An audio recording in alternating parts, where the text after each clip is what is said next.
সকালের নাস্তায় কিংবা সন্ধ্যের টিফিনে হঠাৎ করেই মুখরোচক কিছু খেতে ইচ্ছে করলে অল্প সময়ের মধ্যে ডিম, আলু আর ময়দা দিয়ে তৈরি করে নিতে পারবেন এই দুর্দান্ত স্বাদের রেসিপিটি। আসসালামু আলাইকুম বন্ধুরা, কিচেন বাঙালিয়ানা চ্যানেলে আপনাদের সবাইকে স্বাগত জানাই। আজকে আমি আপনাদের সঙ্গে একই ভিডিওতে দুইটি দুর্দান্ত স্বাদের নাস্তা রেসিপি তৈরি করে দেখাবো। তো এই নাস্তাগুলো তৈরি করে নেওয়ার জন্য একটা মিক্সিং বোলের মধ্যে 1 কাপ পরিমাণ ময়দা নিয়ে নিচ্ছি। চাইলে আপনারা আটা দিয়েও নাস্তাগুলো তৈরি করে নিতে পারবেন। তারপর সামান্য পরিমাণ লবণ দিয়ে দিচ্ছি আর 1 টেবিল চামচ পরিমাণ সয়াবিন তেল দিয়ে দিচ্ছি। এবার সব কিছুকে একসঙ্গে ভালোভাবে মিশিয়ে নেব। তেলের সঙ্গে ময়দাটাকে একটু ভালোভাবে মিশিয়ে নিয়েছি। এবার এখানে অল্প অল্প করে পানি দিয়ে একটা সফট ডো তৈরি করে নিতে হবে। পানিটা এখানে একেবারে দিয়ে ফেলা যাবে না, বারে বারে অল্প অল্প করে দিয়ে ডোটা মেখে নিতে হবে, তা না হলে ডোটা নরম হয়ে যেতে পারে।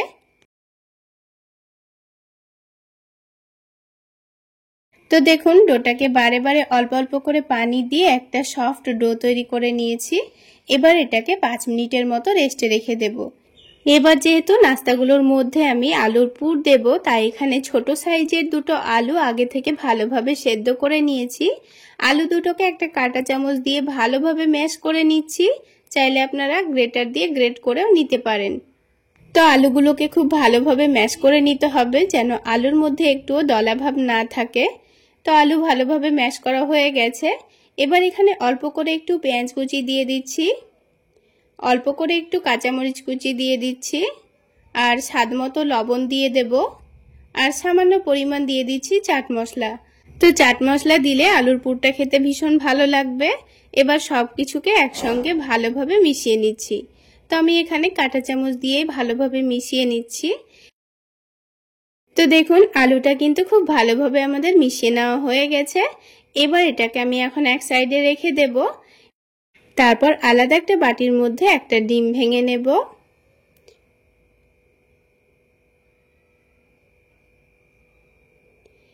এবার এই ডিমটার মধ্যে দিয়ে দেব অল্প করে একটু পেঁয়াজ কুচি, আর ঝালের জন্য দিয়ে দিচ্ছি কাঁচামরিচ কুচি, স্বাদমতো লবণ দিয়ে দিচ্ছি। এবার সব কিছুকে একসঙ্গে ভালোভাবে ফেটিয়ে নিতে হবে। তো ডিমটা খুব ভালোভাবে ফেটিয়ে নেওয়া হয়ে গেছে। এবার এই ডিমটাকে ভেজে নেব। তো তার জন্য প্যানের মধ্যে এখানে 1 টেবিল চামচ পরিমাণ সয়াবিন তেল দিয়ে দিয়েছি। তেলটা একটু ভালোভাবে গরম হয়ে গেলে ডিমের মিশ্রণটা দিয়ে দেব। এবারে ডিমের মিশ্রণটা হালকা কাঁচা থাকতে থাকতে এটাকে খুব ভালোভাবে কুচি করে ভেজে নিতে হবে। তো এবার এই ডিমটাকে আমি খুব ভালোভাবে কুচি করে ভেজে নিয়েছি। এবার যখন দেখব এই ডিমের কালারটা হালকা লালচে ভাব চলে এসছে, তখন আমি এটাকে একটা প্লেটের মধ্যে তুলে নেব। তো ডিমের ভুজিয়াগুলো আমি এখন একটা প্লেটে তুলে নিয়েছি। তুলে নেওয়ার পর এটাকে এবার আলুর মধ্যে দিয়ে দেব। তারপর আবারও একইভাবে আলুটাকে ভালোভাবে মিশিয়ে নেব। এইভাবে যদি আলুর পুর তৈরি করেন তাহলে একবার ডিমকে এইভাবে ভেজে দিয়ে দেখবেন, এই আলুর পুরটা খেতে কিন্তু দারুণ টেস্টি হবে। তো ডিমের সঙ্গে আলুটা খুব ভালোভাবে মিশিয়ে নিয়েছি। এবার এই আলুটাকে আমি এখন এক সাইডে রেখে দেব। আর এদিকে 5 মিনিট মতো হয়েও গেছে। আর এই ডোটা দেখুন আগের থেকে অনেকটাই সফট হয়ে গেছে। তো ডোটাকে আবার একটু ভালো করে মথে নিয়েছি। তারপর এই ডোটা হাতের মধ্যে একটু লেগে আসছিল বলে অল্প করে একটু ময়দা ছড়িয়ে দিয়েছি। দিয়ে এটাকে আবার একটু ভালোভাবে মথে নিয়ে ছোট ছোট করে কয়েকটা লেচি কেটে নেব। আমি এখানে ছোট ছোট করে নাস্তাগুলো তৈরি করে নেব, তাই ছোট ছোট করে লেচিগুলো কেটে নিয়েছি। আপনারা এখানে যত বড় করে নাস্তাগুলো তৈরি করতে চাচ্ছেন সেই অনুযায়ী লেচিগুলো কেটে নেবেন। তো এবার একটা করে লেচি নিয়ে হাতের তালুতে একটু ভালোভাবে ঘুরিয়ে সফট করে লই তৈরি করে নেব। তারপর এই লইটাকে একটু বেলে নিতে হবে। এবার এই লইটাকে অল্প করে একটু ময়দা ছড়িয়ে দিয়ে হালকা একটু মোটা রেখে বেলে নিতে হবে। তো যেহেতু আমি নাস্তাগুলো ছোট করে তৈরি করব, তাই এখানে কিন্তু এই রুটিটাকে একটু মোটা রেখে ছোট করে বেলে নেব। এবার এই রুটির মধ্যেখানে যে আলু ডিমের পুরটা আমি রেডি করে রেখেছিলাম, সেখান থেকে 1 চামচ মতো নিয়ে মধ্যেখানে রেখে দেব। তারপর চামচ দিয়ে একটু গোল করে ছড়িয়ে দিচ্ছি। তারপরে রুটিটাকে একটু ভালোভাবে চারিদিকটা ধরে এইভাবে করে মুড়িয়ে নিতে হবে। তো আপনারা দেখে নিশ্চয়ই বুঝতে পারছেন আমি কাজটা কিভাবে করে নিচ্ছি।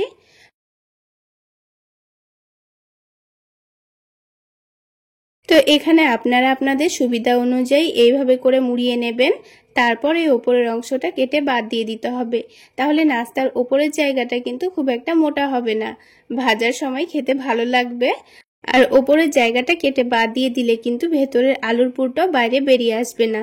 দেখুন একটা নাস্তা কিন্তু আমাদের তৈরি করা হয়ে গেল। তো ঠিক একইভাবে কিন্তু আমি বাকি নাস্তাগুলোও তৈরি করে নেব। তো দেখুন বন্ধুরা, ঠিক একইভাবে আমি সবগুলো নাস্তা তৈরি করে নিয়েছি। এবার নাস্তাগুলোকে ভেজে নেব। তার আগে আরও একটি প্লেটের মধ্যে আমি একটা ডিম ভেঙে নিচ্ছি। এবারে ডিমের মধ্যে সামান্য পরিমাণ লবণ দিয়ে দেব, আর সামান্য পরিমাণ মরিচের গুঁড়ো দিয়ে দিচ্ছি, আর সামান্য পরিমাণ চাট মশলা দিয়ে দিচ্ছি। এবার এগুলোকে একসঙ্গে ভালোভাবে মিশিয়ে নিতে হবে। তো এটাকে আমি একটা কাঁটা চামচ দিয়ে খুব ভালোভাবে মিশিয়ে নিচ্ছি। এবারে ডিমটা দিয়েই কিন্তু আমি নাস্তাগুলো ভেজে নেব, আর ডিমটা দিয়ে নাস্তাগুলো ভেজে নিলে কিন্তু নাস্তার টেস্টটা অনেক গুণ বেড়ে যাবে। তবে আপনারা যদি ডিম দিয়ে নাস্তাগুলো না ভাজতে চান তাহলে এমনিতেও ভেজে নিতে পারেন। তো দেখুন ডিমটা খুব ভালোভাবে ফেটিয়ে নেওয়া হয়ে গেছে। এবার এখানে প্যানের মধ্যে আমি পরিমাণ মতো তেল দিয়ে দিচ্ছি। নাস্তাগুলো ভাজতে কিন্তু খুব একটা তেলের প্রয়োজন হয় না, তাই আমি এখানে অল্প করে তেল দিয়ে দিয়েছি। এবার তেলটা হালকা গরম হয়ে গেলে একটা করে নাস্তা নিয়ে এই তো ডিমের ব্যাটারে একটু ভালোভাবে ডুবিয়ে নিতে হবে। এবারে নাস্তাটাকে তুলে নিয়ে হালকা গরম তেলের মধ্যে ছেড়ে দিতে হবে। এখানে নাস্তাগুলো তেলে দেওয়ার সময় যেন তেলটা অতিরিক্ত গরম না হয়, তেলটা এখানে হালকা গরম হতে হবে, তা না হলে ওপরের ডিমটা পুড়ে যেতে পারে, নাস্তাগুলো কিন্তু ভেতর থেকে খুব ভালো ভাজা হবে না। তাই নাস্তাগুলো হালকা গরম তেলের মধ্যে দিয়ে একটু সময় নিয়ে ভেজে নিতে হবে। আর ভাজার সময় গ্যাসের ফ্লেমটা মিডিয়াম টু লোতে রেখে নাস্তাগুলো ভেজে নিতে হবে। আর কিছুক্ষণের মধ্যেই দেখবেন নাস্তাগুলো কিন্তু খুব সুন্দর ফুলতে শুরু করেছে।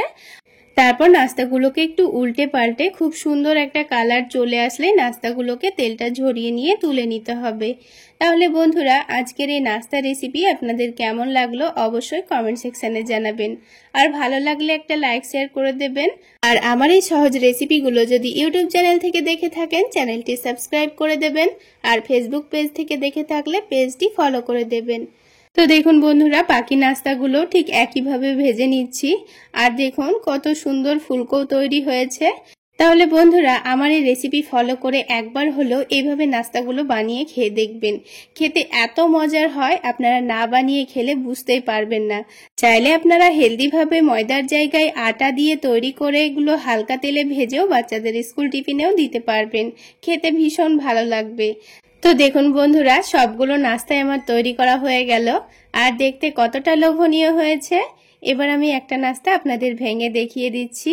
তাহলে বন্ধুরা, একরকম পদ্ধতিতে ডিম আলু আর ময়দা দিয়ে আমাদের নাস্তা তৈরি করা হয়ে গেল। এবার আমি আরো একটি অন্যরকম পদ্ধতিতে ডিম আলু আর ময়দা দিয়ে মুচমুচে একটি নাস্তা তৈরি করে দেখাবো। তো বন্ধুরা, এখানে আমি একটা মিক্সিং বোলের মধ্যে 1 কাপ পরিমাণ ময়দা নিয়ে নিচ্ছি। এখানে আপনারা ময়দার পরিমাণ বাড়িয়ে কিংবা কমিয়েও নিতে পারেন। সামান্য পরিমাণ লবণ দিয়ে দিলাম, আর সামান্য পরিমাণ চিনি দিয়ে দিচ্ছি। তারপর একেবারে সামান্য পরিমাণ আজওয়াইন হাতের মধ্যে একটু ঘষে দিয়ে দেব, তাহলে এর ফ্লেভারটা খুব সুন্দর আসবে। আর একটু করে আজওয়াইন দিয়ে দিলে স্ন্যাক্সগুলো খেতেও ভীষণ ভালো লাগবে। সামান্য পরিমাণ কালো জিরা দিয়ে দিচ্ছি। এবার এখানে একটু বেশি পরিমাণে তেল দিয়ে খুব ভালো করে ময়ান দিয়ে নিতে হবে। এখানে ভালোভাবে তেল দিয়ে ময়ান দিয়ে নিলে কিন্তু নাস্তাগুলো অনেকটাই খাস্তা তৈরি হবে। তো আমি এখানে তেল দিয়ে ময়ান দিয়ে নিচ্ছি, চাইলে আপনারা ঘি দিয়েও ময়ান দিয়ে নিতে পারেন। এবার 2-1 মিনিট সময় নিয়ে একটু ভালো করে ময়দাটাকে এইভাবে মাখিয়ে নিতে হবে। একটু ভালোভাবে মাখিয়ে নেওয়ার পর দেখবেন ময়দাটার সঙ্গে তেলটা খুব ভালোভাবে মিশে গেছে। আর ময়দাটাকে হাতের মধ্যে মুঠো করে চাপ দিলেই খুব সুন্দরভাবে একটা দলা পেকে যাবে। তো দেখুন ময়দাটা কিন্তু খুব সুন্দরভাবে ময়ান দিয়ে নেওয়া হয়ে গেছে। এবার এখানে অল্প অল্প করে পানি দিয়ে খুব ভালো করে ময়দাটাকে মেখে নিতে হবে। তো বারে বারে অল্প অল্প করে পানি দিয়ে ময়দাটাকে মেখে নিতে হবে, তা না হলে কিন্তু ময়দাটা অনেকটাই নরম হয়ে যেতে পারে। তাই অল্প অল্প করে পানি দিয়ে শক্ত একটা ডো তৈরি করে নিতে হবে। একটু লক্ষ্য রেখে ময়দাটা মেখে নেবেন যেন ময়দাটা নরম না হয়ে যায়। নরম হয়ে গেলে নাস্তাগুলো তৈরি করতে কিন্তু অসুবিধা হতে পারে। তাই এইভাবে ডোটা তৈরি করার সময় বারে বারে অল্প অল্প করে পানি দিয়ে ডোটা তৈরি করে নিতে হবে। তো দেখুন আমি বারে বারে অল্প অল্প করে পানি দিয়ে একটা শক্ত ডো তৈরি করে নিয়েছি। এবার এই ডোটা কিছুক্ষণ রেস্টে রাখলে কিন্তু এখনকার থেকে অনেকটাই নরম হয়ে যাবে। তো আমি একটু ভালো করে মথে নিয়েছি, আর দেখুন এবার এই ডোটাকে আমি কিছুক্ষণের জন্য রেস্টে রেখে দেব। 5 থেকে 10 মিনিট মতো রেস্টে রেখে দিলেই কিন্তু হয়ে যাবে। ততক্ষণে এদিকে মিডিয়াম সাইজের দুটো কাঁচা আলু খোসাটা ছাড়িয়ে নিয়ে ধুয়ে নিয়েছি। এবার এই কাঁচা আলু দুটোকে একটা গ্রেটার দিয়ে ভালোভাবে গ্রেট করে নিচ্ছি। যেহেতু আমি নাস্তাগুলো অল্প করে তৈরি করে নেব, তাই এখানে দুটো কাঁচা আলু নিয়ে নিয়েছি। নাস্তাগুলো বেশি পরিমাণে বানাতে চাইলে আলুর পরিমাণটাও বাড়িয়ে নিতে হবে। তো আলুটা খুব ভালোভাবে গ্রেট করে নেওয়ার পর সাথে সাথে পানির মধ্যে দিয়ে দিয়েছি। এবার হাত দিয়ে খুব ভালোভাবে চিপে চিপে পানিটাকে ছেঁকে নিতে হবে। খুব ভালোভাবে পানিটা ছেঁকে নিতে হবে যেন এই আলুর মধ্যে একটুও পানি ভাব না থাকে। তো খুব ভালোভাবে চিপে নেওয়ার পর বাকি যেটুকু আলু এই পানির মধ্যে আছে সেটা আমি একটা ছাকনাতে ভালোভাবে ছেঁকে নিয়েছি। তারপর এটাকে একটু ভালোভাবে চিপে নিয়েছি। তো এইভাবে ছাকনার মধ্যে পুরো আলুটা ছেঁকে নিলে কিন্তু খুবই সুবিধা হবে। তো দেখুন পুরো আলুটাই আমার ছেঁকে নেওয়া হয়ে গেছে।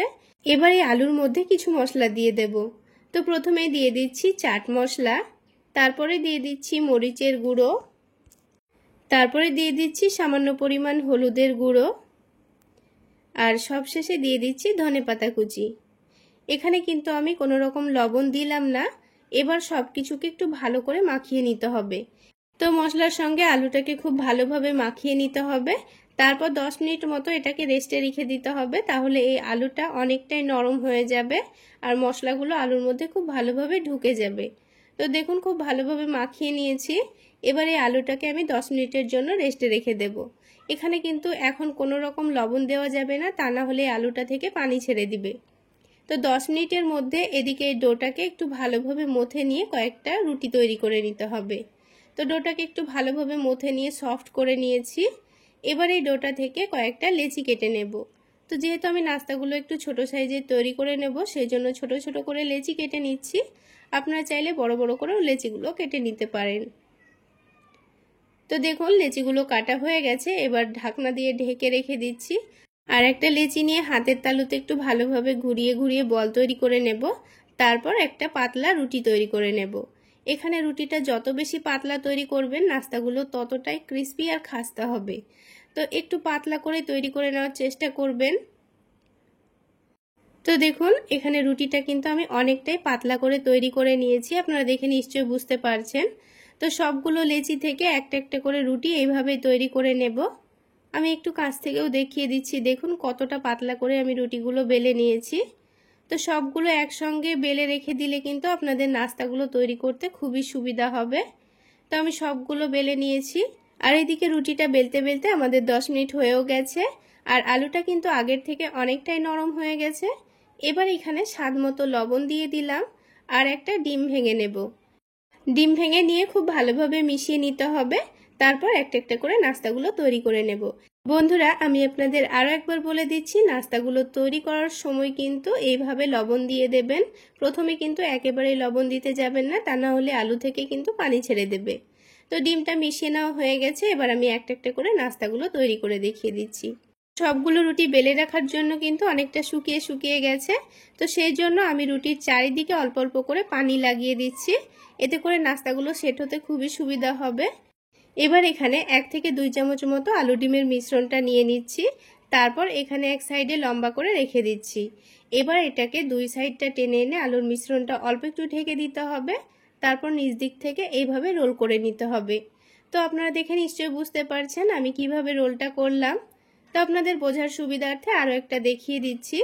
ঠিক একইভাবে আবারও রুটির চারিদিকে পানি লাগিয়ে দেব। তারপর আলু ডিমের মিশ্রণটা এভাবে রেখে দিয়ে এটাকে রোল করে নিতে হবে। একটু লক্ষ্য করে দেখে নিলেই বুঝতে পারবেন আমি রোলটা কিভাবে করে নিচ্ছি। তো এখানে আমি প্রথমে 4টা মতো রোল ভেজে নেব, সেই জন্য 4টা প্রথমে তৈরি করে নিয়েছি। এবার এই রোলগুলোকে ভেজে নেওয়ার জন্য প্যানের মধ্যে পরিমাণ মতো তেল দিয়ে দিচ্ছি। এগুলো ভাজতে ভাজতে বাকি রোলগুলো আমি তৈরি করে নেব। আর গ্যাসের ফ্লেমটা একেবারে মিডিয়ামে রেখে রোলগুলো ভেজে নেবেন, তাহলে রোলগুলো যেমন মুচমুচে খাস্তাও তৈরি হবে, তেমন ভেতরের আলু ডিমটা কিন্তু খুব সুন্দরভাবে সেদ্ধও হয়ে যাবে। যেহেতু কাঁচা আলু কাঁচা ডিম আছে, তাই কিন্তু একটু সময় নিয়ে নাস্তাগুলোকে ভেজে নিতে হবে। তো নাস্তাগুলোকে তেলে দেওয়ার পর গ্যাসের ফ্লেমটা লোতে রেখে দিয়ে 3 মিনিট মতো এভাবে রেখে দিয়েছিলাম। তারপর এগুলোকে উল্টে দিয়ে আবারও গ্যাসের ফ্লেমটা লোতে রেখে দিয়ে 3 মিনিট মতো রেখে দিয়েছিলাম। তো এগুলো ভাজতে কিন্তু 6 থেকে 7 মিনিট মতো আমার সময় লেগে গেছে। তো গ্যাসের ফ্লেমটা লোতে রেখে এগুলো ভেজে নেবেন। দেখবেন নাস্তাগুলো কিন্তু অনেকটাই ক্রিস্পিও হবে আর ভেতরটা খুব সুন্দর সেদ্ধও হবে, খেতেও খুব সুন্দর লাগবে। তো এবার দেখুন নাস্তাগুলো কিন্তু খুব সুন্দর কালার চলে এসছে। এবার একটা একটা করে আমি নাস্তাগুলো তুলে নিচ্ছি আর বাকি নাস্তাগুলো আমি ঠিক একইভাবে ভেজে নেব। তাহলে বন্ধুরা আজকের এই রোল রেসিপি আপনাদের কেমন লাগলো অবশ্যই কমেন্ট সেকশনে জানাবেন। আর ভালো লাগলে একটা লাইক শেয়ার করে দেবেন। সেই সাথে আমার এই সহজ রেসিপিগুলো যদি ইউটিউব চ্যানেল থেকে দেখে থাকেন চ্যানেলটি সাবস্ক্রাইব করে দেবেন আর ফেসবুক পেজ থেকে দেখে থাকলে পেজটি ফলো করে দেবেন। তো বন্ধুরা ঠিক একইভাবে আমি সবগুলো নাস্তা ভেজে নিয়েছি। এবার একটা নাস্তা আমি আপনাদের ভেঙে দেখিয়ে দিচ্ছি এটা কতটা ক্রিস্পি এবং মুচমুচে তৈরি হয়েছে। বন্ধুরা এই পদ্ধতিতে একবার হলো বানিয়ে খেয়ে দেখবেন। একবার বানিয়ে কাউকে খাওয়ালে কিন্তু বারবার খাওয়ার রিকোয়েস্ট আসবে, এতটাই টেস্টি হয়। আর দেখুন বন্ধুরা এই রোলের ভেতরটাও কিন্তু খুব সুন্দর সেদ্ধ হয়েছে, একটুও কাঁচা ভাব নেই। তাহলে বন্ধুরা আজকে এই পর্যন্তই। সকলে অনেক বেশি ভালো থাকবেন, সুস্থ থাকবেন। দেখা হচ্ছে আরও একটি নতুন রেসিপি নিয়ে নেক্সট এপিসোডে।